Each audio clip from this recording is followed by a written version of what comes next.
Hey guys, how you going? Before I start tonight, I just want to thank a couple of people, Chantel and John, Donna and Greg. And I got your little messages and thank you so much. That is lovely. I really appreciate that, and the lovely little messages that you sent me as well. Believe it or not, I just read this whole thing and I hadn't pressed record. So here I go again. Oh dear, you guys don't, you're only getting the first one, but I have read this whole thing and then it didn't record and I don't know why. Okay guys, it is reporters and the CIA. They keep in touch but at arm's length, and this was from 22nd of September 1986, and it was approved for release on the 24th of the 7th 2006.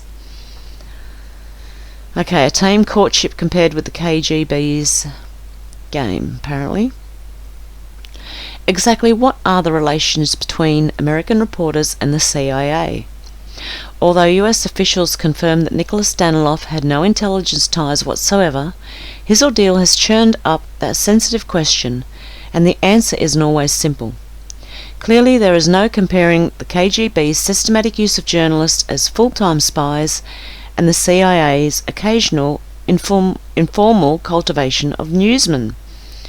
Moscow is also the place where reporters are least likely to knowingly contact CIA agents, precisely because of the danger of getting framed. Elsewhere, however, US correspondents have traded tips with intelligence sources. While those exchanges have become more guarded since the anti-CIA backlash of the 1970s, America's spooks and hacks still find a way to keep in touch while staying at arm's length. By the KGB standards, the CIA's courtship of journalists has never been very ardent.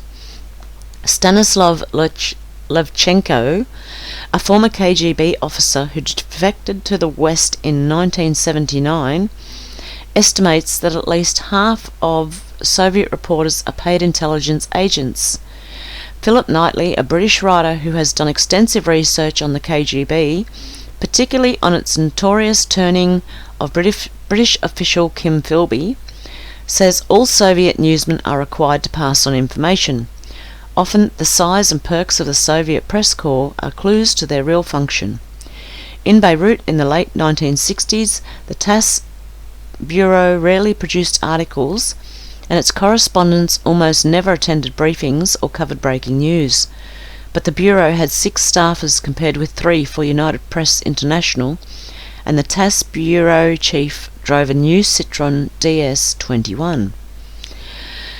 Symbiotic relationship. While it has never engaged in that kind of exploitation, until a decade ago the CIA did cut deals with reporters, and at the time both parties were quite receptive to those arrangements. David Atlee Phillips, a former CIA agent who worked under journalistic cover in Chile, says he knows of only a few other reporters who actually joined the agency. In 98% of the cases, he said, it was a symbiotic relationship. Occasionally older reporters, some of who had served in World War II or Korea, passed on tips out of a sense of patriotic duty. Columnist Joseph Alsop once captured that sentiment, saying he had helped the CIA from time to time and was proud to have done it. Other reporters simply regarded intelligence agents as more informed and reliable than other US officials. Just before the fall of Saigon, for instance, US embassy officers were telling newsmen that the North Vietnamese had no chance of taking the city, while the spies were advising them to pack their bags and evacuate their families. For its part, the agency once found journalists useful for a variety of purposes. It asked some to carry out drops just like case officers. Mostly it traded for information and access, sometimes with cash, sometimes with other information. As former CIA Director William Colby puts it, what we used them for was to get to places and people others couldn't get access to without using the CIA flag. The only thing the agency didn't ask its journalistic contacts to do was report disinformation. The rule we had, says Colby, was that you didn't say anything about what they should write to their home editors. The rules began to change, however, in the mid-1970s. Ex-CIA agent Philip Agee published a book naming scores of intelligence officers under embassy cover. Suddenly, spies around the world stopped returning reporters' phone calls. Congress also began to pressure the CIA to clean up its abuses. In 1976, the Senate Intelligence Committee released a report disclosing that the agency had covert relations with about 50 journalists or employees of US publications. It didn't name names. The New York Times subsequently published a story identifying several reporters and the organizations they worked for. Life or death exception. Later that year, George Bush, then head of the CIA, issued a regulation barring any direct ties between the agency and American news organizations. When, is that Admiral Stansfield Turner replaced Bush in 1977, he distributed a one-page memo restating that position and adding one caveat, empowering the director to make exceptions in what he considered life or death situations. Today, Langley officials refuse to discuss the ties with journalists issue. But privately, sources confirm CIA Director William Casey has reaffirmed the Turner orders. Since the crackdown, both US spies and journalists have become more cautious about their dealings. Newsweek's Jerusalem Bureau Chief Milan J. Kubik reports that when he first arrived in Israel, he called the CIA station chief in Tel Aviv, whose name he had gotten from another journalist. The officer nervously denied any agency connection and hung up. Israeli intelligence sources also insist that for the last 10 years they haven't discovered any links between US correspondents in Israel and the CIA.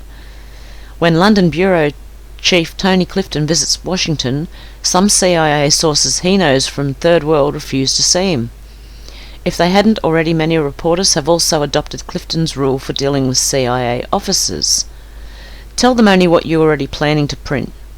American correspondents in Moscow have become particularly circumspect. As recently as 5 years ago, a group of reporters in the Soviet capital regularly played touch football against US embassy staffers, a game both sides jokingly referred to as spies versus liars. Because of the risk of getting branded as CIA agents, the joke is now wearing thin. The journalists assume, as do their counterparts the world over, that some embassy officials are CIA officers and that some of their discussions with the embassy will be reported to Langley. But most correspondents avoid trying to figure out who the intelligence agents are. The embassy encourages this see-no-evil relationship, refusing to say anything about espionage cases. At a briefing last week in Moscow, an official even declined to talk about the CIA rule against ties with reporters. We just don't comment on intelligence matters, the official said. Bugged officers. Because the Soviets are perfectly capable of planting evidence to make Americans look like spies, Moscow correspondents are also on constant alert against setups. They assume that their officers' homes and cars are bugged. They carefully screen unfamiliar Soviets who ask for meetings to complain about lost apartments, denied visas, or relatives sent to the Gulag. Since Danilov's arrest, Moscow reporters have become even more vigilant. Some are agreeing to meet fewer Soviet strangers. Others see them only in their offices. Even with long-time acquaintances, they are on guard. As Anna Christensen of UPI puts it, the Danilov affair adds a horrible edge of suspicion to a meeting. You're always thinking, maybe the KGB got to them. To avoid more Danilov cases, some US reporters want Washington to press Moscow for stronger guarantees of press freedom. One possibility would be a strengthening of the 1975 Helsinki Accords, which assures reporters of the right to travel between East and West and to work freely. I can see the necessity, says the Washington Post's Gary Lee, of the Soviets and the Americans having very specific rules on how to work as a correspondent. But Moscow reporters are also determined not to let Danilov's framing intimidate them. As one of them puts it, if we did that, we would all be writing about the Red October potato farm and its new harvester. American correspondents aren't about to start reporting disinformation instead of news, and that is what will always set them apart from the journalistic apparatchiks of the KGB. What in the... Yeah, I don't believe that. I think they do. Well, I do believe part of it. I believe the bit where he says they don't talk about intelligence matters, because most of them are working for the CIA. And another one, spies have close ties. Their affinity breeds suspicion. Washington, while no evidence has been offered that US News and World Report correspondent Nicholas Danilov spied for the CIA in Moscow, it is not surprising that Soviet officials suspect American reporters of espionage. Indeed, reporters and CIA agents historically have been so chummy that Joseph Fromm, then chief foreign editor for US News, told a congressional committee in 1977 that a foreign government could be forgiven for assuming that there is some kind of informal link. Fromm's testimony came amid a series of embarrassing disclosures about the CIA's use of reporters as informants, conduits of disinformation, spies, and even spy masters. The disclosures produced reforms and a climate of mutual suspicion that shattered what Washington Post reporter Ward just calls the natural affinity between journalists and spies. And yet, while reporters and CIA operatives are separated today by CIA regulations, yes, I'm sure, they are not divorced. Sorry if that was really loud. It was meant to be one of those coughs. Though agency rules bar the actual hiring of accredited American journalists for covert missions, informal information trading, what former CIA Director William Colby terms mutual back-scratching still is encouraged. We'd be stupid to cut that off, Kathy Ferson, CIA's media director, said last week. Journalists have the same rights as any other American citizen. In addition, CIA Director William Casey can declare exceptions to the reporter hiring bar in an emergency involving human lives or critical national interests. Former Director Stansfield Turner authorised 3 such exceptions, something involving Iran between 1980. Editors naive.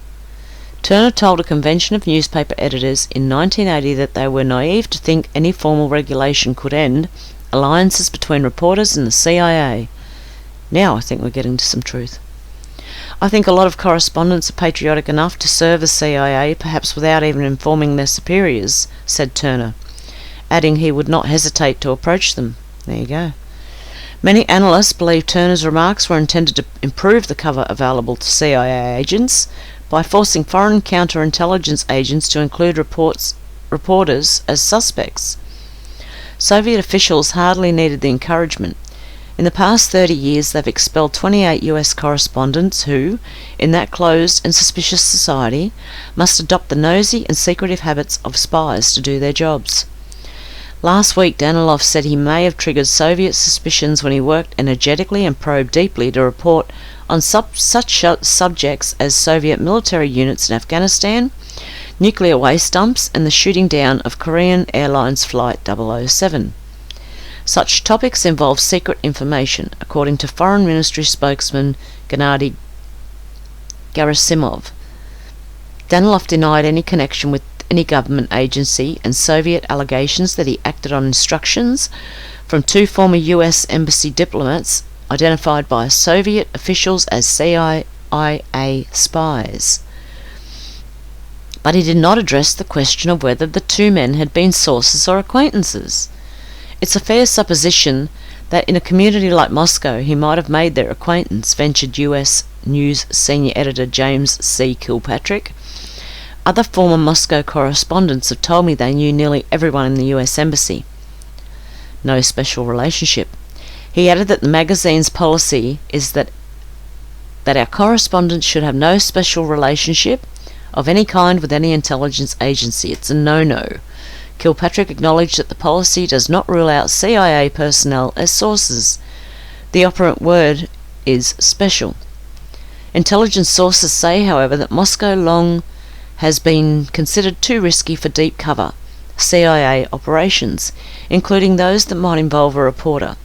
Significantly, although exposés during the late 1970s named dozens of reporters and news organisations that had cooperated with the CIA for pay or patriotism, no Moscow-based American correspondent has ever been linked publicly to the agency.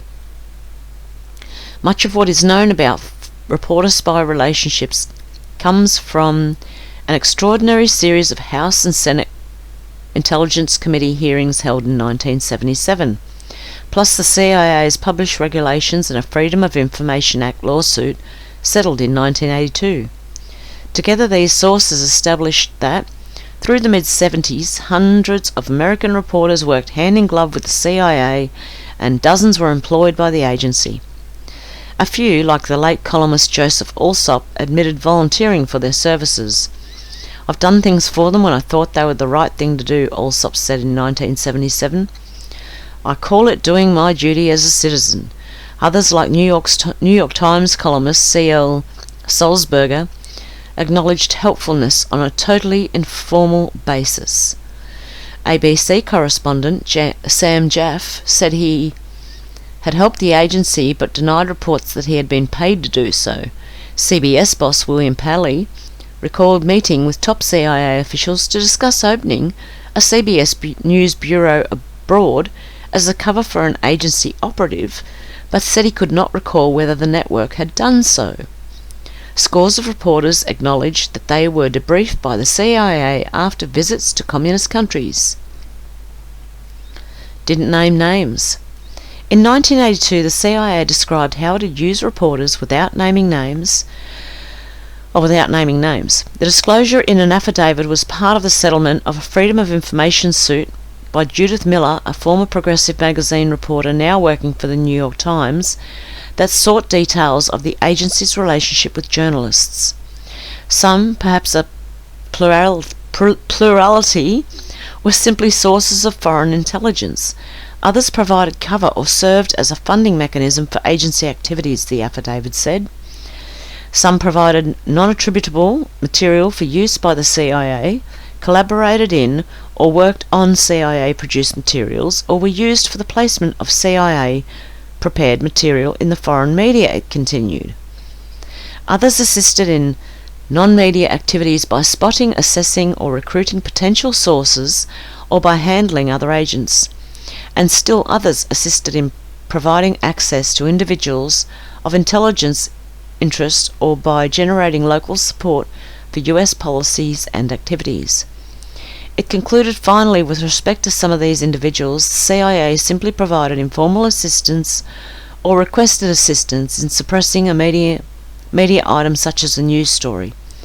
The term handling other agents means directing and supporting spies, debriefing them, writing reports based on their findings, and paying the agents, according to a guide published by the McLean, VA-based Association of Former Intelligence Officers.